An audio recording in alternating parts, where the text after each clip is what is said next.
नमस्कार. सर्वप्रथम नवीन वर्षाच्या सर्वांना खूप खूप शुभेच्छा. आणि ह्या नवीन वर्षाच्या गडबडीमध्ये खरं तर आजचा रिव्ह्यू द्यायला खूप उशीर झाला. चला तर मग लगेच आजच्या रिव्ह्यूला सुरुवात करूयात.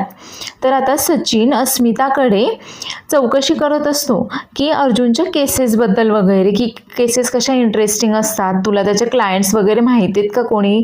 आणि तेवढ्यातच अर्जुन तिथे येतो आणि विचारतो की पण हे सगळं तू का विचारतोयस. त्यावर आता अस्मिता बोलते की अरे काही नाही रे, तो थोडासा तुझ्या केसेसबद्दल वगैरे विचारत होता मला. त्यावर आता सचिन सांगतो की काही नाही, म्हणजे आमच्या सामान्य जनतेला कोर्टाचं काम वगैरे कसं चालतं काही माहीत नसतं ना, त्यामुळे मग मला थोडीशी क्युरियोसिटी होती, थोडासा इंटरेस्ट होता त्या कोर्टाच्या कामामध्ये, केसेसमध्ये वगैरे, म्हणून मी अस्मीला विचारत होतो. आणि तेवढ्यातच अर्जुन मात्र त्याला बोलतो की असं असेल तर तू मात्र कोर्टापासून लांब राहिलेलं जास्त चांगलं राहील. त्यावर अस्मिता बोलते की काय, म्हणजे काय म्हणायचे तुला. त्यावर आता अर्जुन बोलतो की अगं म्हणजे असं म्हणतात ना की शहाण्या माणसाने कोर्टाची पायरी चढू नये म्हणून आणि तसंही तुला जर जास्तच इंटरेस्ट जर असेल ना, तर मग तुला मात्र मी नक्कीच कोर्टामध्ये घेऊन जाईल. तर तन्वी इकडे आता समीराला भेटायला आलेली असते, म्हणजे साक्षीला. आणि ती साक्षीला बोलते की हे बघ, तू जिवंत आहेस हे मला माहीत असून देखील मी पोलिसांना किंवा अर्जुनला कोणालाच याबद्दल काही एक सांगितलेलं नाहीये. त्यावर समीरा बोलते की म्हणजे नक्कीच यामध्ये तुझा काहीतरी फायदा असणार आहे. त्यावर तन्वी बोलते की अगं माझा काय फायदा असणार आहे यामध्ये. पण एक मिनिट, तू जिवंत आहेस हे इतर कोणाला माहीत नाही ना, तू इथे राहतेस म्हणून. त्यावर साक्षी सांगते की नाही, म्हणजे ही गोष्ट कोणालाच माहीत नाही आहे, पण तरी देखील काही दिवसांपासून मला कोणीतरी ब्लॅकमेल करतंय, म्हणजे माझ्याच भूतकाळातल्या खुणा मला पुरावे म्हणून दाखवतंय आणि मला ब्लॅकमेल करायचा प्रयत्न करतंय. याचाच अर्थ नक्कीच कोणाला तरी कळालंय की मी जिवंत आहे आणि मी इथे आहे म्हणून.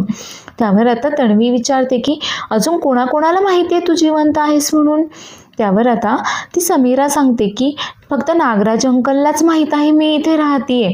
त्यावर तन्वी बोलते की अगं ते नागराज काकांचं, त्यांच्याकडे तू फारसं लक्ष देऊ नकोस, तो काही कामाचा माणूस नाहीये. हे पण तू इतकी का घाबरतीयेस. अगं अण्णा सर असताना तुला असं कसं काय कोणी ब्लॅकमेल वगैरे करू शकतं बरं. त्यावर समीरा सांगते की अगं ते तर किती दिवसांपासून गायब आहेत, किती दिवस झाले माझी आणि त्यांची काहीच भेट झाली नाहीये. तर इकडे सायली, अर्जुन, अश्विन आणि चैतन्य हे सर्वजण ज्या हॉस्पिटलमधनं ती बॉडीची अफरातफर झालेली असते त्या हॉस्पिटलमध्ये ते आता आलेले असतात. आणि हे जे डॉक्टर सौरभ असतात ते अश्विनचे मित्र असतात आणि ते त्यांना आता त्या बॉडी संदर्भात जी काही माहिती हवी आहे ती सगळी जमा करून देणार असतात. तर तिथे आल्यानंतर अर्जुन आता त्यांना कोर्टाची नोटीस दाखवतो व बोलतो की आम्हाला या बॉडीबद्दल मात्र शंका आहे, कारण आमची आत्या तर त्यानंतर परत आली होती, मात्र तेव्हा आम्ही या सगळ्या गोष्टींचा इतका विचार नाही केला, पण आता मात्र आम्हाला या गोष्टीच्या मुळाशी जायचं आहे आणि त्यासाठीच आम्ही कोर्टाची नोटीस देखील घेऊन आलेलो आहोत. तर तेवढ्यातच हॉस्पिटलमधील एक माणूस त्या शवागारामधील डेड बॉडीच्या जे रेकॉर्ड्स वगैरे असतात ते सगळे रेकॉर्ड्स वगैरे घेऊन तिथे येतो आणि हे डॉक्टर सौरभ जे असतात ते सगळे रेकॉर्ड्स आता अर्जुनकडे देतात आणि त्यांना सांगतात की तुम्ही आता हे सगळे रेकॉर्ड्स वगैरे पहा, मला आता माझ्या ड्युटीवर जावं लागेल राऊंडसाठी, मी राऊंडसाठी जाऊन येतो. आणि ते आता राऊंडसाठी जातात. तर आता अश्विन आणि अर्जुन दोघेही त्या फाईल्स पाहत असतात. चैतन्य देखील असतो त्यांच्यासोबत आणि तेवढ्यातच चैतन्याच्या लक्षात येतं की त्यांच्याकडे जे रेकॉर्ड आहे त्यातल्या तारखा आणि हे जे रेकॉर्ड त्यांना मिळालंय त्यातल्या तारखा अजिबातही मॅच करत नाहीयेत. तर चैतन्य अर्जुनला बोलतो की अरे हे पहा ना, या तारखा तर मॅचच करत नाही आहेत. त्यानंतर अश्विन आणि अर्जुन दोघेही ती फाईल अगदी बारकाईने चेक करतात आणि त्यांच्या लक्षात येतं की खूप साऱ्या तारखा आणि खूप साऱ्या एंट्रीज त्या फाईलमध्ये अशा असतात की त्यांना जे खोटं रेकॉर्ड मिळालेलं असतं त्यामध्ये पूर्णपणे ती माहिती काहीतरी वेगळीच दिलेली असते. त्यावर आता सायली विचारते की या फाईल्स पाहून आपल्या कामाचं काही आहे का, काही समजलं का तुम्हाला. त्यावर अश्विन आणि अर्जुन तिला सांगतात की हो, या फाईल्समध्ये पहा, हे पूर्ण अफरातफर केलेली दिसते, या पूर्ण डेट्स ज्या आहेत त्या चुकीच्या आहेत, म्हणजेच हे सगळं कोणीतरी एकदम प्लॅनिंग करून केलेलं आहे की ज्याला प्रतिमा आत्या जिवंत आहे ही गोष्ट समोर येऊन द्यायची नव्हती. त्या अपघाताचं जे काही सत्य आहे ते समोर येऊन द्यायचं नव्हतं, म्हणून हे कोणीतरी मुद्दामहून केलेलं दिसते. आणि आता अर्जुन कसलंसं रजिस्टर चेक करत असतो आणि त्यात काही नावं आणि नंबर्स वगैरे लिहिलेले असतात. तर अर्जुन अश्विनला विचारतो की अश्विन, आता हे नंबर्स वगैरे नक्की काय आहे? त्यावर अश्विन सांगतो की शवागारामध्ये जे काही डेड बॉडीज वगैरे असतात त्यांना एक नंबर वगैरे दिलेले असतात, तेच आहेत ते. आणि आता अर्जुनच्या लक्षात येतं की त्यामध्ये एका डेड बॉडीचा तर नंबरही नाही आहे आणि नाव वगैरे काहीच लिहिलेलं नाही आहे. त्यावर अश्विनला अर्जुन सांगतो की अरे हे पहा ना, हे बघ, म्हणजे 143 झाल्यानंतर डायरेक्ट 145, 144 नंबरची तर इथे काहीच एंट्री नाही आहे. म्हणजे एक डेड बॉडीची एंट्रीच केली गेली नाही आहे इथे. त्यावर आता सायलीच्या देखील ही गोष्ट लक्षात येते आणि सायली बोलते की हो, म्हणजे कदाचित हीच ती डेड बॉडी असणार आहे जी की आपल्याला दिली गेली होती आणि नंतर मात्र कोणीतरी या नोंदी मात्र बदल केला असणार आहे. तर अर्जुन आता अश्विनला विचारतो की तुझा तो मित्र आपल्याला CCTV फुटेज देणार होता ना, त्याचं काय झालं, एकदा बोलून पहा त्याच्याशी. तर आता अश्विन आता त्याला फोन करणार, तेवढ्यातच एक माणूस आता ते CCTV फुटेजचा PD घेऊन त्यांच्याकडे येतो. अर्जुन लगेचच त्याचा लॅपटॉप काढतो आणि ते CCTV फुटेज ते सर्वजण आता चेक करत असतात. आणि त्या फुटेजमध्ये त्यांना दिसतं की एक माणूस जो असतो तो शवागारामध्ये लक्ष ठेवतो की इथे कोणी दिसत तर नाही आहे ना, आणि तिथे नर्स वगैरे सर्व कोणी निघून गेल्यानंतर तो एक बॉडी घेऊन जाताना दिसतो. पण आता त्याचा पाठमोरा असल्यामुळे त्याचा चेहरा वगैरे काही त्या CCTV फुटेजमध्ये स्पष्ट दिसत नाही. त्यावर सायली बोलते की हा माणूस कोण आहे, आणि म्हणजे यानेच ती खोटी बॉडी आपल्यापर्यंत पोहोचवली होती. तर इकडे तन्वी आता समीराला समजावत असते की अगं हे बघ, म्हणजे अण्णा सर कुठे आहेत हे नक्कीच किल्लेदारला किंवा अर्जुनला दोघांनाही माहीत असणार आहे. आणि या दोघांवर जर बारीक लक्ष ठेवलं ना तर नक्कीच आपल्याला समजेल की अण्णा सर कुठे आहेत ते. पण एक प्रॉब्लेम आहे, तुला आठवत आहे का आपण दोघे जेलमध्ये असताना अण्णा सर किती चिडले होते माझ्यावर. अगं त्यांनी तर माझा गळा चावळला होता, आणि आता जरी मी त्यांना शोधलं ते मला सापडले आणि त्यांना मी तुझ्यापर्यंत पोहोचवायला मदत केली तरी देखील त्यांना याच्यावर विश्वासच बसणार नाही. उलट त्यांना असंच वाटेल की हे सगळं मीच करवून आणते की काय. त्यामुळे ना माझ्याकडे एक आयडिया आहे, आपण तसं करूयात का? त्यावर आता ही समीरा विचारते की काय आयडिया आहे तुझ्याकडे. आता तन्वी लगेचच तिचा फोन काढते आणि तिला सांगते की त्यापेक्षा ना आपण तुझा एक व्हिडिओ बनवूयात, त्यामध्ये तू सांग की तुला कोणीतरी ब्लॅकमेल करतंय आणि मी तुझी मदत करतेय. त्यामुळे हा व्हिडिओ जेव्हा कधी अण्णा सर सापडतील मी त्यांना दाखवेल आणि त्यांना देखील हे पटेल, ते माझ्यावर विश्वास ठेवतील. आता समीरा मात्र या तन्वीच्या चालीमध्ये फसते आणि ती तो व्हिडिओ बनवते. ती त्या व्हिडिओमध्ये सांगते की अण्णा मला कोणीतरी ब्लॅकमेल करतंय खूप दिवसांपासून, तुम्ही कुठे आहात, मी खूप घाबरली आहे वगैरे, तुम्ही लवकर या. आणि या सगळ्यामध्ये तन्वी मला मदत करते. आता तन्वीचं काम मात्र इथेच अर्ध पूर्ण झालेलं असतं. तर इकडे नागराजने महिपतचाच एक विश्वासू गुंड असतो त्याला भेटण्यासाठी बोलावलेलं असतं. आता हा गुंड नागराजला विचारतो की तुम्हाला महिपत साहेब भेटले का, कुठे आहेत ते, अहो ते किती दिवसांपासून गायब आहेत. त्यावर नागराज सांगतो की हो, तो मला भेटला वगैरे नाही आहे, पण आहे तो इथेच आहे, त्याचा मेसेज आला होता मला तसा. त्यावर आता तो गुंड विचारतो की त्यांना तुमचा मेसेज आला होता म्हणजे ते ठीकच असणार, पण मला का बोलावलं इथे. त्यावर आता नागराज सांगतो की तुझ्याकडे एक काम आहे, महिपतने तुला एक काम दिलंय आणि ते काम अगदी चोख व्हायला हवंय, म्हणूनच तू त्याच्या विश्वासातला आहेस आणि त्याने या कामासाठी तुला निवडलंय. आता हा माणूस विचारतो की काय काम करायचंय मला नक्की साहेबांचं. आता नागराज त्याला सांगतो की महिपतचं जे जुनं गॅरेज आहे ना, त्या गॅरेजमध्ये त्याने कोणाला तरी डांबून ठेवलंय आणि तुला तिथे 24 तास पहारा द्यायचा आहे. म्हणजे आत डांबून ठेवलेल्या माणसाच्या हालचालीवर तुला बारीक लक्ष ठेवायचंय. तो माणूस देखील आरडाओरडा करायचा किंवा बाहेर पळून जाण्याचा प्रयत्न करेल, पण असं काहीही होऊ द्यायचं नाही. पण एक लक्षात ठेव ना, त्या माणसाला तुला बाहेर येऊन द्यायचंय ना तुला त्या माणसाकडे आत जायचंय. आता तो माणूस देखील बोलतो की हो, माणूसच काय, अगदी मुंगी सुद्धा त्या गॅरेजमध्ये जाणार नाही, काम अगदी झालंच म्हणून समजा. तर इकडे हा सचिन आता विचार करत असतो की त्याने त्या अर्जुनच्या केस फाईल्समध्ये समीराचा म्हणजे साक्षीचा फोटो पाहिलेला असतो आणि हा विचार करतो की हिचा फोटो आता अर्जुनच्या केसच्या फाईल्समध्ये कसा काय आला बरं. आणि तेवढ्यातच तो लॅपटॉप उघडतो आणि लॅपटॉपवर काहीतरी सर्च करतो.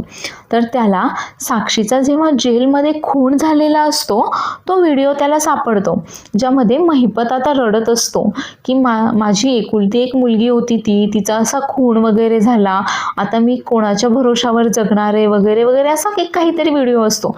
आणि अजून सर्च केल्यानंतर तर त्याला त्या महिपत शिखरे आणि साक्षी शिखरे दोघांचा एकत्र त्या आश्रमाच्या केस दरम्यानचा जो फोटो असतो तो देखील दिसतो. तर हा विचार करत असतो की ही तर साक्षी महिपत शिखरे आहे, म्हणजेच ही समीरा सॅम आहे. तर आता हा विचारच करत असतो आणि तेवढ्यातच अस्मिता खोलीमध्ये येते. आता सचिन काय करतोय हे पाहण्यासाठी ती बेडवर बसते आणि त्याच्या लॅपटॉपमध्ये डोकावून पाहते. तर काय तो त्या आश्रम केसबद्दल पाहत असतो. त्यावर अस्मिता बोलते की हे काय, अरे आश्रम केस, अरे ही खूप मोठी गाजलेली केस आहे पनवेलमधली. त्यावर सचिन विचारतो हो का. त्यावर अस्मिता सांगते हो, आणि ही केस देखील अरे अर्जुननेच तर लढवली होती, तो जिंकला देखील होता ही केस, तू त्यालाच का नाही विचारत या केसबद्दल, तो सगळं काही सांगेल तुला. त्यावर सचिन सांगतो की अगं नाही ग, मी तुला बोललो ना की मला इंटरेस्ट वाटतो या केसेसमध्ये वगैरे, खूप इंटरेस्टिंग असतात ना या केसेस, म्हणूनच मी पनवेलमधल्या टॉप केसेस वगैरे काय आहेत ते सर्च करत होतो आणि मला ही केस दिसली. त्यावर अस्मिता सांगते हो, अरे या केसेस ना खूप इंटरेस्टिंग असतात, अर्जुनला तर सगळं माहीत असतं त्यातलं, तो कधी कधी सांगत असतो आम्हाला.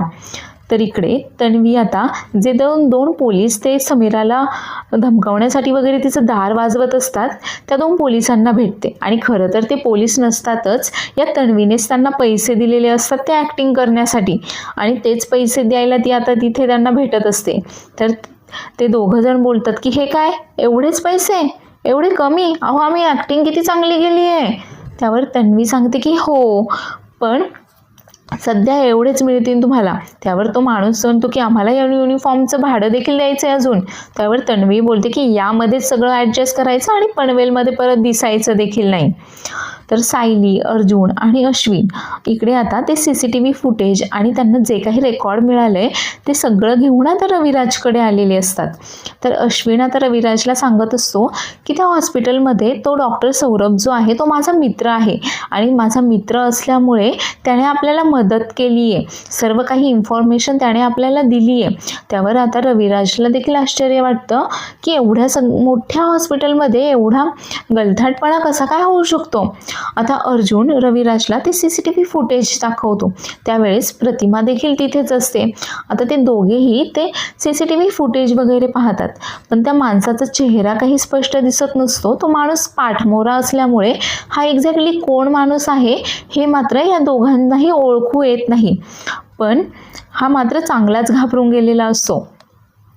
तेवढ्यातच सायली बोलते की हा नक्की तोच माणूस असणार आहे की ज्याने ही बॉडी बदलली आणि याचा त्या 22 वर्षांपूर्वी झालेल्या ॲक्सिडेंटशी नक्कीच काहीतरी संबंध आहे. तर तेवढ्यातच अर्जुन बोलतो की हो, आणि कदाचित हाच तो मिस्ट्री मॅन असू शकतो, जो मास्टर माइंड आहे या ॲक्सिडेंटमधला तो कदाचित हाच असू शकतो वगैरे असं आता दोघांचं बोलणं सुरू असतं. तर तेवढ्यातच सायली बोलते हो ना, आणि आता महिपत देखील गायब आहे, पोलीस त्याच्या मागावर आहेत म्हटल्यानंतर आता जो कोणी मिस्ट्री मॅन आहे, सुपारी देणारा माणूस आहे, त्याचा तर उजवा हात निखळल्यासारखंच झालंय. त्यावर अश्विन देखील या गोष्टीला दुजोरा देतो आणि बोलतो की हो ना, एवढ्या मोठ्या हॉस्पिटलमध्ये हा प्रकार घडलाय म्हटल्यानंतर याचा शोध तर घ्यायलाच हवा. आणि तेवढ्यातच अश्विनला हॉस्पिटलमधनं फोन येतो. आता त्याला हॉस्पिटलमध्ये इमर्जन्सी असल्यामुळे त्याला मात्र लगेचच हॉस्पिटलमध्ये जावं लागतं, त्यामुळे तो लगेच तिथून निघून जातो. आता हे सगळं CCTV फुटेज पाहिल्यावर रविराज मात्र खूप चिडलेला असतो आणि बोलतो की हा जो कोणी आहे हा माणूस फक्त माझ्या समोर यायला हवा आहे, मी त्याला अजिबातही माफ करणार नाही, अजिबातही मी त्याला सोडणार नाही. तर पुढील भागामध्ये आपण पाहणार आहोत की कल्पना आणि अस्मिता आता बाहेर गेलेल्या असताना त्या सचिनला एका मुलीला किस करताना पाहतात. आता हे पाहून तर कल्पना आणि अस्मिता दोघींनाही खूप मोठा धक्काच बसलेला असतो. अस्मिता तर या धक्क्यातून सावरू शकत नाही, ती तर तिथेच चक्कर येऊन पडते. बिचारी कल्पना कसंबसं अस्मिताला घरापर्यंत घेऊन येते आणि घरी आल्यानंतर आता अर्जुन देखील घरी आलेला असतो आणि सचिन देखील घरी पोहोचलेला असतो. तर अस्मिता खूप चिडते आणि बोलते की त्यापेक्षा ना विषच आणून दे मला, म्हणजे कसं सचिन त्याच्या गर्लफ्रेंडला भेटायला मोकळा झाला. तर सचिन आता अस्मिताला सांगत असतो की अगं तू समजतेस ना, तसं काहीही नाही आहे, अगं ती तर माझी कलीग होती. आता मात्र अर्जुनच्या लक्षात येतं की ह्या सगळा प्रकार अस्मिताईच्या समोर आलेला आहे आता, आणि तो कसलाही विचार न करता आता आधी त्याने जसं सचिनचं थोबाड फोडलं होतं त्याचप्रमाणे तो आता परत एकदा सचिनचं सर्वांसमोर थोबाडच फोडतो. आता पुढे काय करेल अर्जुन हे पाहण्यासाठी पुढील एपिसोड पाहायला देखील विसरू नका. आणि एपिसोड आवडला असल्यास चॅनलला लाईक, शेअर आणि सबस्क्राईब करायला देखील विसरू नका. धन्यवाद.